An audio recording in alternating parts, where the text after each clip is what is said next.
I despise Dangote. He is not the richest man in Africa, and I will tell you why. Because he was in a monopoly. In America, he will be in jail. I keep saying this. Every broadcaster come and I tell you. All of you were there. Let me tell you what the Fulanis have in store for you. Go into ordinary business. In every sphere of the economy, the Fulani dominate. Their stranglehold is total. They own over 90% of the oil wells. The reason why they own these oil wells is because people from the coastal region of Biafra land forgot who they are to allow the enemy to come in. That is why Ogoni land is polluted and can never be cleaned. That is why every year resource control with nothing happening. Because of the efficiency of divide and rule that they applied, of course the British applied. Let me tell you what they have done. Cement. Everybody must buy cement to build a house. Because of the way the white man taught us to build houses. Whereas before we used to use clay to build our houses to maintain the temperature inside at 26 or 27 degrees centigrade. And all of a sudden it's all breeze block. There is a conductor of heat. Let's put that to one side. For you to build a house. Let me tell you how clever the Fulanis are with their British advisors. Everybody needs shelter at some point. If you're successful in life, you're bound to build a house. Even if you don't build, you're bound to rent a house. You're not going to sleep outside. The landlord that built the house or the owner of the house must have built it with a cement. You see how clever they are. The Fulanis thought to themselves, let us control the cement industry. How are they going to control it? By killing off and closing every other cement producer in the country. So that only one man is not going to produce the cement. He's going to import the powder and bag it somewhere in Lagos. That's how you have Dangote cement. Over the years. Some of you may have forgotten that my uncles used to work at Niger Cement Factory in Calago, built by Dr. Michael Obara. Niger Sem is called, and Calago Cement. Some of you have forgotten, but I'm sure if you're as old as I am, you remember BCC Lions of Boko. Have you forgotten Lion Cement from Benue? BCC means Benue Cement Company. They used to have cement in Benue State. There was Elephant Cement, Ego Cement, Ashaka Cement, Boham Cement. Even Ibeto had his own cement. Now, people complain they don't have any jobs. They are miscreants. They have no jobs. But you people, the same Fulani that you people idiotically voted for, or claim you voted for, are the people that shut down all these factories. They want Fulani to control you. They gave the monopoly the license to import cement to one single Fulani man. Dangote. That was why they put Ibeto in prison. EFCC called him and imprisoned him to stop him from selling cement. Only one Fulani, only one, mind you, the control of the oil. Only one Fulani man. Some of you are so stupid in Nigeria. I don't know the type of God that made some of you, but I will educate and I will enlighten you. If you listen to us without bias, believe you me, your life can never be the same again. Your brain will open. Let me give you an example of what is happening in Zoo. Before now, there was nothing, and Obasanjo is very stupid, I'm telling you. Obasanjo is an idiot. Obasanjo was the man that rubber stamped some of these things I'm telling you right now this evening. Not only do Fulanis control the oil well, there were a lot of people, thousands of people working in the refineries. Let me tell you what they did next. They went into the refineries and they shut every refinery down. They went and built a refinery under Abacha in Equatorial Guinea. They went into a consortium with the British and built a refinery in Exeter, in England. Now, this crude oil that previously would have been refined in One, in Iguacha, Port Harcourt refinery, in Warri, or to an extent Kaduna, now we ship them abroad and made every worker in that place useless, rendered them unemployed. The money wasn't coming in. I want people to understand when Lai Muhammad was saying, what holds us together is more than what you know, all that rubbish, nonsense. I want to tell you how Fulani took over your lives before your eyes, Korokoro, as you're watching Talking One Nigeria, our flag, our team, Super Eagles, Green Eagles, Eaglet, talking about the Fulani, we are stealing your lives away from you.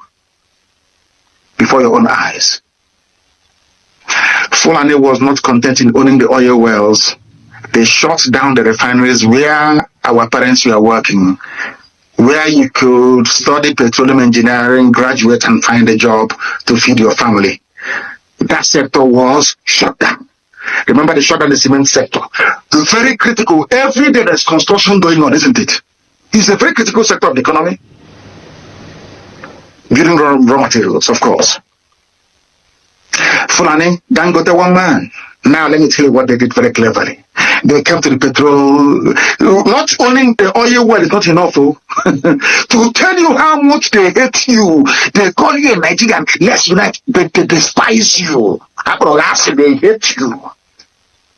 If not, why would they shut down all the cement factories and allow one man to import? I didn't say produce, import.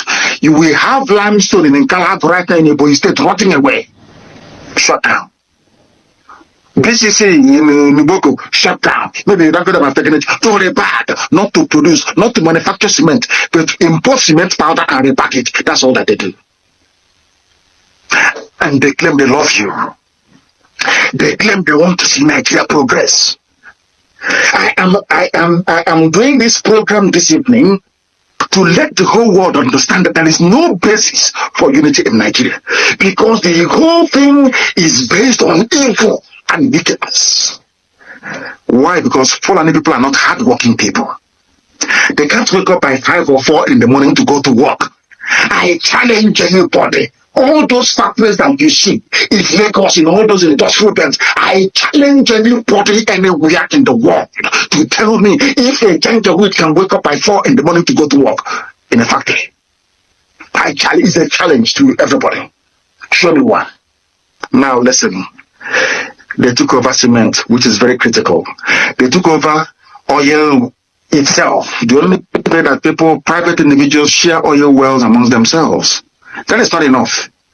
Instead of moving that oil to the refinery to be refined, where we can find jobs to make kerosene available easily, to make fuel available to run our country. No, not at all. To tell you how evil they are. Those claiming and shouting one Nigeria, to tell you how satanic they are.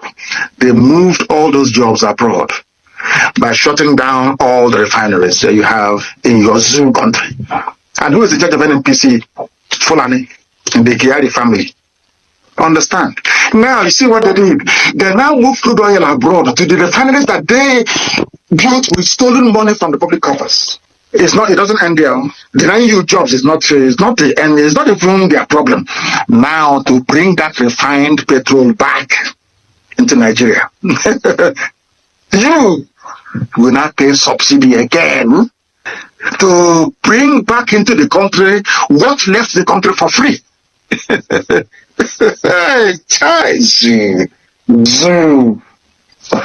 Only if black people can be seen.